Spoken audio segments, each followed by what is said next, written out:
So DeepSeek, it's basically a ChatGPT competitor, and Grok competitor. Think of it that way. That China launched in the last few days. And basically, the entire premise of DeepSeek is that it's able to do compute on the inference side. So think of it like when you load it up in your computer or whatever, on the inference side, where it's actually doing the calculation in your computer or it's actually doing your query at a much cheaper cost, precisely 1/20th the cost of a competing model like a GPT-4 or whatever, which implies two things. Number one, China has this insane breakthrough when it comes to processing artificial intelligence, but it also has dramatically cut the costs and the compute required from an inference perspective, and more importantly, potentially a training perspective, which is trying to be debunked for AI. So another way to think about it is it's made AI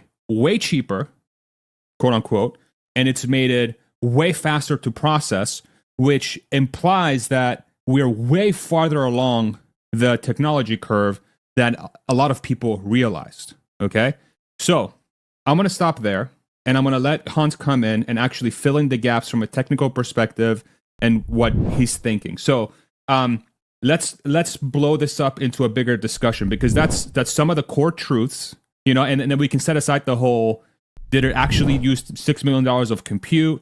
Did it not? That's not really the important part. The important part is the approach of how they've achieved that 1/20th cost reduction from an inference perspective. So, Hans, I'll let you take it from here. Yeah, I mean, the inference cost thing is huge because, of course, the value of AI is when you actually get it to help you with whatever you're doing. When you prompt it and it comes back and gives you an answer, if that answer is good, the first time and you don't have to spend extra times doing it, that's a huge win. But also the speed that it comes back, and more importantly, the cost. That if it costs you $1 every time that you ask the AI a question, you're going to ask a lot less questions than you would ask if it cost you 0.01 cents per question. And that is what we are seeing, is that we're just driving down this cost of asking these super intelligent digital networks to answer questions for us. And they're getting way better at answering the questions at the same time that they're getting way cheaper. It's the magic of technology. Cheaper, better, faster, all at the same time, which is something that was unheard of throughout human history until really the last 200 years, essentially. We did it kind of slowly and incrementally, a little bit at a time, but we have seen just more productivity gains due to technology in the course of our lifetime than thousands and thousands of years worth of humans did in total. It's just nuts. So to me, this DeepSeek advancement it's hitting on the most important. People are saying, well, there's no magic here. Like the things that they've done, they were technical accomplishments that people thought were probably possible. It's just that no one had really spent the time and effort to make them work yet. And while, okay, that's true, at the end of the day, the cost variable of running your models is the single most important metric to win on. If you have the same performance as other people and it costs way less for you to do it than for them to do it, then you will win. It's just plain and simple. And so that is what DeepSeek has accomplished here, is that they're going up against the publicly available ChatGPT 01 model, and they're performing about as well on most of all the metrics, maybe a little bit ahead in some areas, maybe a little bit behind, but while taking less resources to actually run, which then translates into the important thing, costing less to run and being able to run faster. So if you zoom out, the importance is astronomical because this is not a closed source model. This is not a closed source approach to training. This is not a closed source approach to running your inference. So that means there are no secrets here. Everyone, and I mean everyone, who is doing AI today is doing things differently than they were 48 hours ago or 72 hours ago. Everyone is going to be adopting these insights, these novel architectures, and that will serve to accelerate everyone. OpenAI will be doing what they do better a month from now, 2 months from now, 3 months from now, a year from now than they were going to without these breakthroughs. Same will be applicable to XAI and Anthropic and all of these, you know, the llama models for Meta.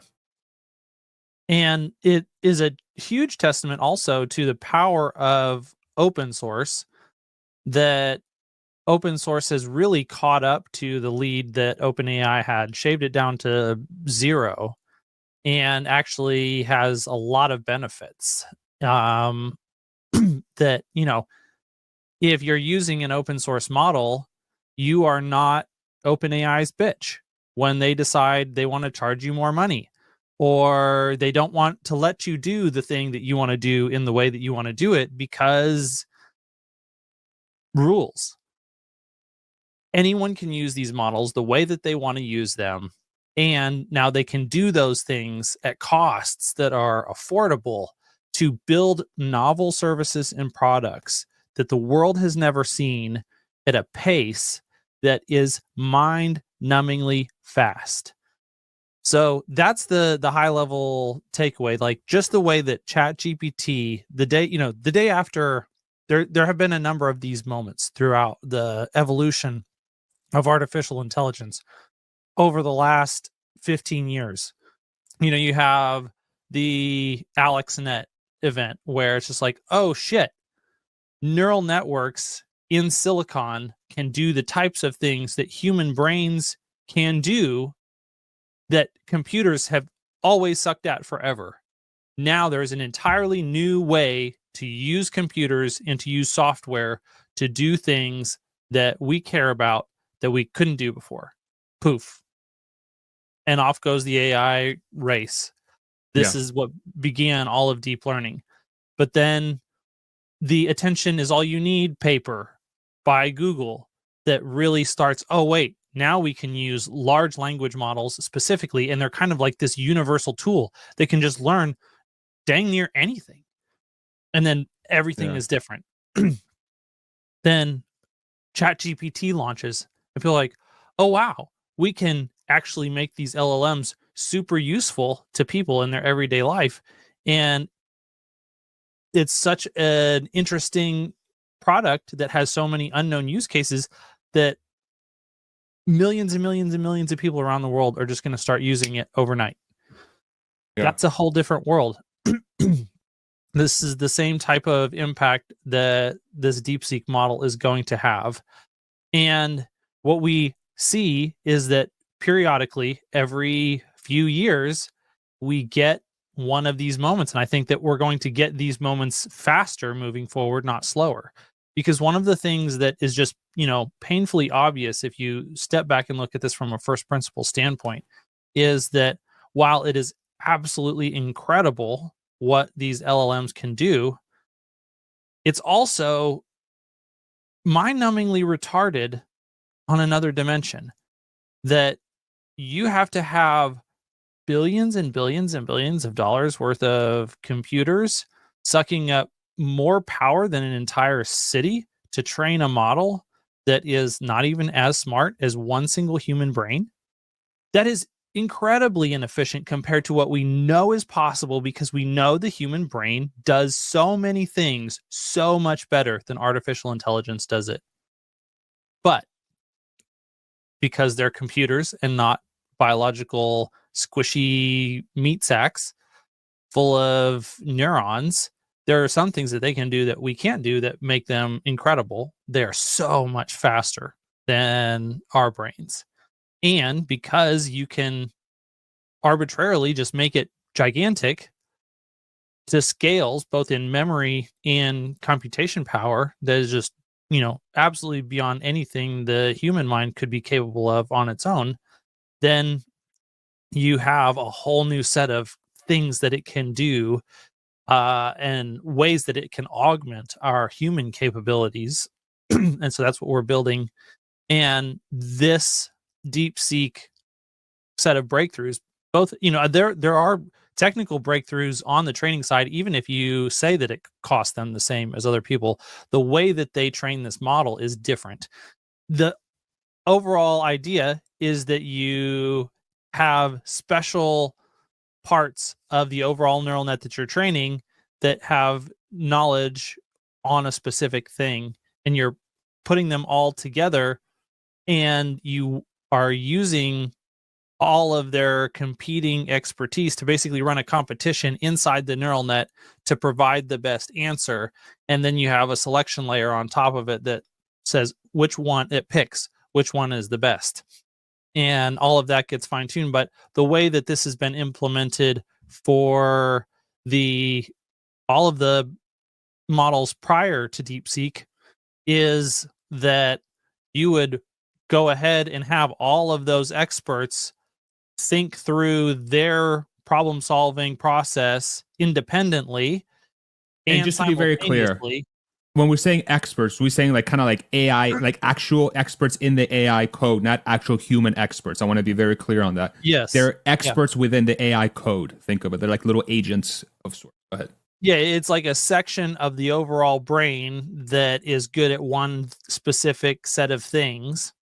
And then you'll run all of these at the same time, and then you'll kind of pick whatever is best. And what DeepSeek has done is they said, hey, no, we're going to pick which one we know is going to be best before we even run it. And we're just going to run that one segment of the overall network. And because we're not running 100% of all of the network, we're only running this one expert, this one section of the network, then it's going to take a lot less power. It's going to take a lot less compute. It's going to be faster. And so that is how they that at the inference time, this is how they're able to have such a low cost, so much speed, is because they're not having all the experts inside the neural network provide an answer to begin with. They just pick the one that they wanted, and they're going with that. And this is something that any of the other competitors could have done, but it creates some uncertainty. Was that really the right set of weights to activate? Was that the right expert to pick? Maybe one of the other experts could have provided you with a better answer. But the fact that the performance benchmarks are basically in line, there's very little meaningful performance degradation, means that they've achieved being able to pick that expert beforehand, or being able to reduce the overall size of the model that is being used for a specific question ahead of time to, better than 95% accuracy, probably better than that. So can I give an analogy just for the audience to see, and then let me know if this works? And Hans, I absolutely love what you're going through right now. I'm going to let you keep going, because this is incredibly insightful for me and for the audience, I'm sure. So the analogy here is the huge breakthrough is how LLMs kind of do the stuff now. This is super basic and stupid, but we'll use it.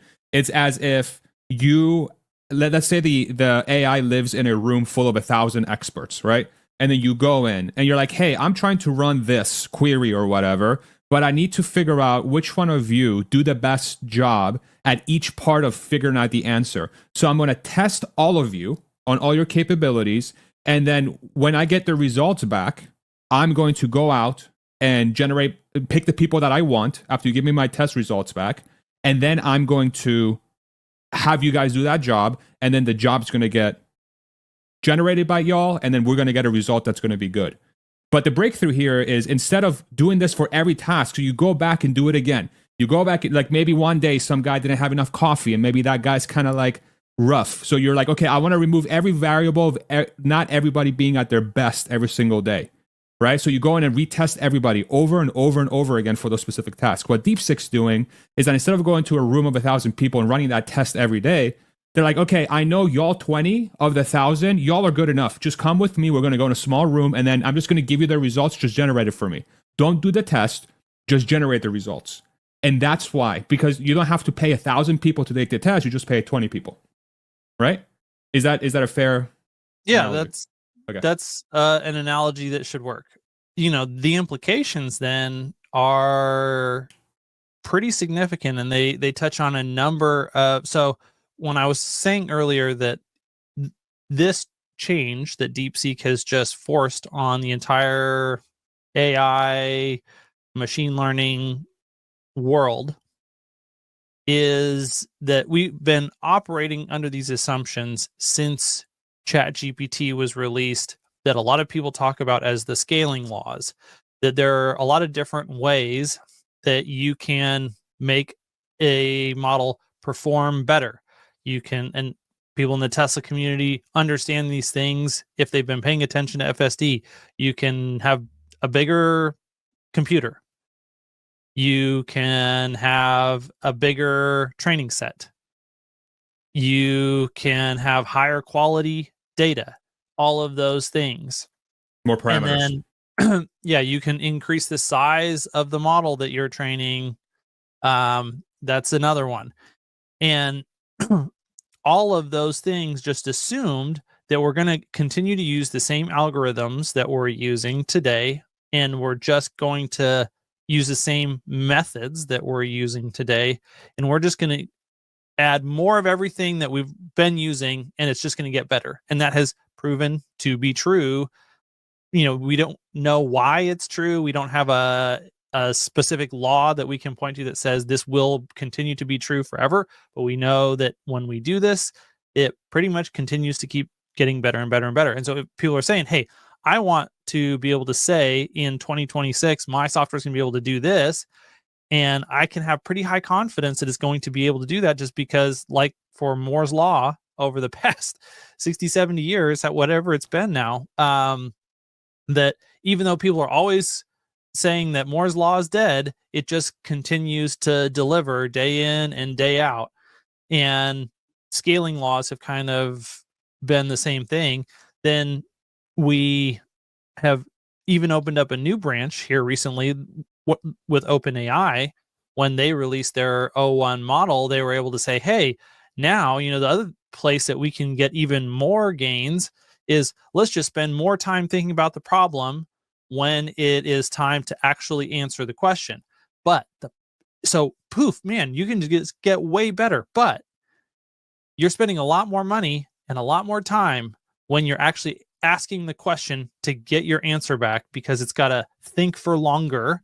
And while that's it's thinking for longer, it's using more power. Yep. And so all the factors that go into cost are going up when you use your inference budget to continue to improve your performance.